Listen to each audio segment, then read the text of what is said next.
হাওড়ার বেলগাছিয়ায় ধস বিপর্যয়ের জেরে এই মানুষগুলোকে নরক যন্ত্রণার মধ্যে দিয়ে যেতে হচ্ছে। নিকাশি ব্যবস্থার হাল এতটাই খারাপ হয়ে পড়েছে যে বিষাক্ত জলে ডুবে রয়েছে গোটা এলাকা। পায়ের গোড়ালি ডোবা নোংরা কালো জল, তার মধ্যে দিয়ে চলাফেরা করতে হচ্ছে স্থানীয়দের। তার মধ্যে দিয়ে চলছে টোটো, সাইকেল। রাতভর পাম্প চালিয়ে পাশের একটি ঝিলে ফেলা হচ্ছে নোংরা জল, তবে তাতেও সমস্যা মেটানো যায়নি। কিছু এলাকায় যে পানীয় জল আসছে তা খাওয়ার অযোগ্য বলে দাবি করছেন স্থানীয় বাসিন্দারা। কিছু এসছে ভালো জল, দুর্গন্ধ, তার মধ্যেই চালাতে হবে, বাথরুম পায়খানা যেতে পারবে তো মানুষ। এর পাশাপাশি ধস বিধ্বস্ত এলাকার পরিস্থিতিও আরো খারাপ হয়েছে। নতুন করে বেশ কিছু বাড়িতে দেখা দিয়েছে ফাটল। কোথায় রাখবো কিছু দিমাগ কাজই করছে না, কিছু করা যাচ্ছে না, আমার দিমাগই কাজ করছে না, পড়াশোনা সব নষ্ট হয়ে যাচ্ছে। সোমবার ক্ষতিগ্রস্ত বাড়িগুলিতে গিয়ে সমীক্ষা করেন ডিজাস্টার ম্যানেজমেন্ট গ্রুপের আধিকারিকরা। কন্ডিশন, কতগুলো দেয়াল, তার নাম, তার অ্যাড্রেস, এইগুলো তার সাইন করানো হচ্ছে। ম্যাডাম একটুখানি পিছিয়ে যান ম্যাডাম। এটা ডিজাস্টার ম্যানেজমেন্ট সেকশন। আর কি, আর এইচএমসি, এইচএমসির লোকও আসছে। দেখুন, ওইটার ব্যাপারটা জেলা কর্তৃপক্ষ বলতে পারবে। আমরা সার্ভেটা করছি।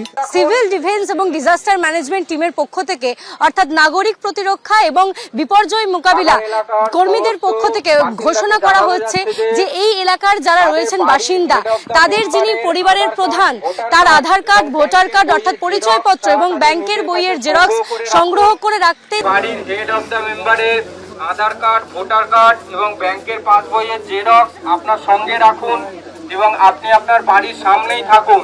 সার্ভে শুরু হয়েছে, যে কোনো মুহূর্তে আসবে। এলাকারই একটি স্কুলে ক্ষতিগ্রস্ত বাসিন্দাদের জন্য থাকার ব্যবস্থা করা হয়েছে, কিন্তু অস্থায়ী নয়, প্রশাসনের কাছে স্থায়ী সমাধান চাইছেন তারা। আমরা কতদিন স্কুলের মধ্যে থাকবো? এখন স্কুলের তো বাচ্চারা পড়ছে। ধসটা যে আছে, এই গ্যাসের ধসটা যে এখন পর্যন্ত বেড়েই যাচ্ছে, এইটার জন্য যদি আমাদেরকে কোনো সুবিধা করে দিক। ক্ষতিগ্রস্ত অসহায় মানুষগুলোর ভবিষ্যৎ কি, সেটাই এখন বড় প্রশ্ন। ঐশী মুখোপাধ্যায়, সুমিত হালদার, আবির দত্ত, এবিপি আনন্দ।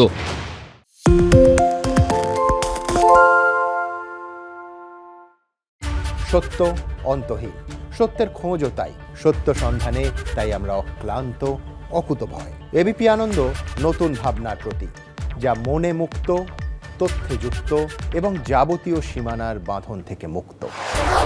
সীমা না শব্দটির মধ্যে লুকিয়ে আছে মানা শব্দটি, যেন চোখ রাঙানি এক অদৃশ্য বেড়াজাল, যা আটকে রাখে আমাদের এক ছোট্ট গণ্ডির মধ্যে। একমাত্র সঠিক খবরই গড়ে তুলবে এক মুক্ত সমাজ। সেই জগৎ গড়ার লক্ষ্যে কোনো সীমানার ঠুকুটি আমরা মানব না। এবিপি আনন্দ এগিয়ে থাকে, এগিয়ে রাখে।